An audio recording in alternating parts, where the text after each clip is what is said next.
آج کی تقریب کا باقاعدہ آغاز کرتے ہیں۔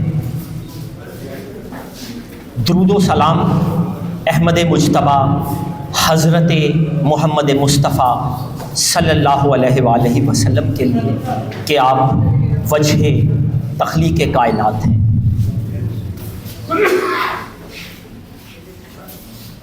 اس خوبصورت کانفرنس کے کئی ایک محرکات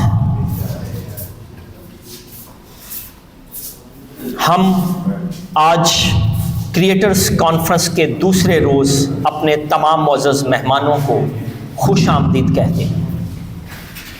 کریٹرز فورم بنیادی طور پر اپنے شہر کے ان لوگوں کی صلاحیتوں کو سامنے لانا ہے جنہوں نے ایک عرصہ اپنے فن کی خدمت کی۔ آج کانفرنس کے دوسرے روز ہونے والی اس تقریب میں مجھے خوش آمدید کہنا ہے ہمارے ادب اور سماج کی بہت خوبصورت بہت پیاری شخصیات کو۔ پیارے بھائی تشریف رکھیں پلیز۔ شکریہ۔ ہماری کریٹرز کانفرنس کے پہلے روز کل 5 سیشن ہوئے، جس میں ایک پرفارمنگ آرٹ، ایک فنون لطیفہ کے حوالے سے گفتگو کا پہلا سیشن، پھر کتاب کی اہمیت پر، اگلے سیشن میں الیکٹرک بک اور پیپر بک کے بارے میں آپ کو آگاہ کیا گیا، اور اس کے بعد موسیقی کی محفل سجی۔ اسی طرح آج ہمارا پہلا موضوع ادب اور سماج ہے۔ آج بھی ہماری تقریب کے 5 سیشن ہوں گے۔ پہلے سیشن میں ہم ادب اور سماج پر گفتگو کریں گے۔ میں سب سے پہلے اپنے مہمان جناب زاہد شمسی صاحب سے گزارش کروں گا اسٹیج پہ تشریف لائیں۔ آپ سب کی بھرپور تالیوں میں بہت سوشل جناب زاہد شمسی صاحب۔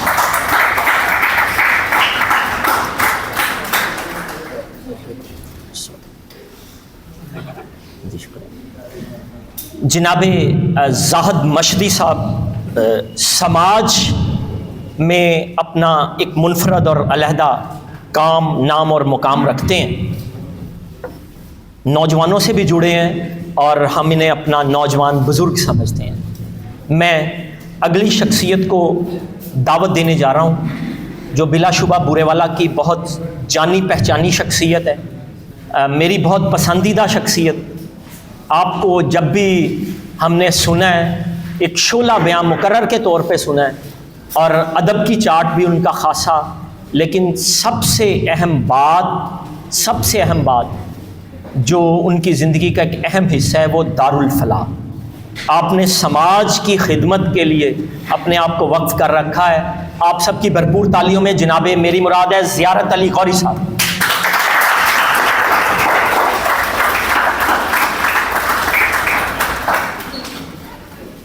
Sir please. شکور صاحب علی نہیں کون جانتے آن دے پھر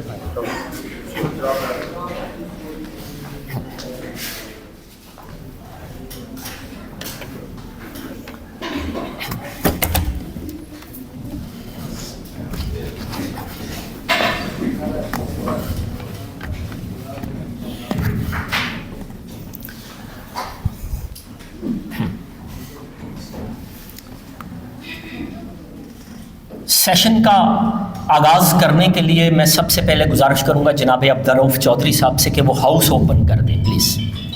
میں بطور گلوبل یوتھ آرگنائزیشن کے صدر کے یہاں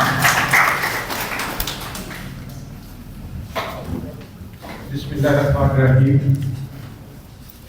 سب سے پہلے میں آج کے سیشن کے جتنے بھی مہمانان اعزاز ہیں ان کو، اور جتنے بھی پنڈال میں موجود مہمانان گرامی ہیں ان کو، اور جتنے بھی ہال میں موجود اسٹوڈنٹس ہیں سٹل کامرس کے، میں سب کو خوش آمدید کہتا ہوں۔ ہمارے آج کے سیشن کا مقصد جہاں بورے والا کے قابل تعریف اور قابل تکلیف لوگ ہیں ان کو آنر کرنا ہے، وہیں پر آپ لوگوں سے متعارف کرانا ہے کہ دیکھیں یہ اپنی اپنی ذات میں بورے والا کے ساتھ ساتھ اس کنٹری کو کیا کرنا ہے یا کیا کنٹریبیوشن ہے ان کا. اور اس کے ساتھ ساتھ ہم نے بورے والا میں کریٹرز فورم کے نام سے یہ جو فورم ہم نے فارم کیا ہے، اس کا مقصد